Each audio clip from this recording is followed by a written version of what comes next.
Yeah, hey there, guys. I have Lisa Lazarus here, who is the head of HISA, which is the Horse and Integrity Safety Authority. It's a new governing body, right? So now, Correct. Yes. to go ahead and try and figure out how to make this industry safer, make the game safer. You've been in it with 2 years now. You have a congressional mandate. How's it going 2 years into this? You know, we really made a lot of progress.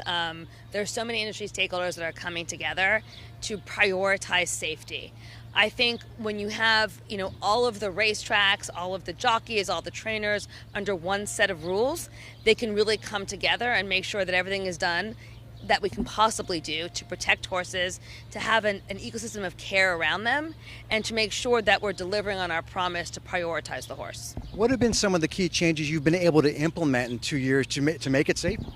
So for one, we're actually only at about our 1 year anniversary of launching our anti-doping program, and that's been incredibly important because obviously it's important what goes into a horse's system. We need to care for the horse, we need to make sure nobody's trying to get an advantage, and having those rules similar across every state where racing takes place is key, because it used to be that the rules were different from state to state. Actually, the Triple Crown would have been under one set of rules in Kentucky, then another set here in Maryland, and then a third set of rules in New York. And so that's been really key.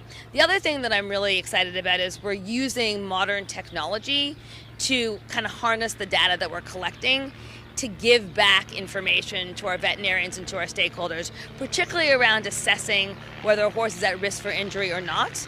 And those tools is really helping us kind of achieve our goal of bringing down the injury rate, the fatality rate. And tradition is so important when you think about horse racing. Again, the Preakness goes back to 1873. So sometimes people don't like change when it comes to tradition. What has the reception been from the horsemen and to as you come into different places, say, here's what we're going to have to do this differently? It is a struggle because horsemen have been doing the same thing for over 100 years, and change is always hard. I think most of our stakeholders understand the importance, see the advantage, want to be part of the solution.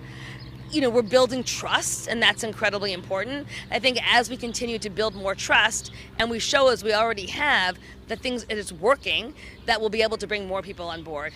Lisa Lazarus with HISA, which is doing a fantastic job of making the game safer for the horses, which is so critical, because if it doesn't happen, don't know how much longer this might last, as it is definitely a scary kind of time in the industry, and we now have a federal mandate to try and gather things together, make it a little bit safer indeed. And guys, we'll go ahead then and send it back to you.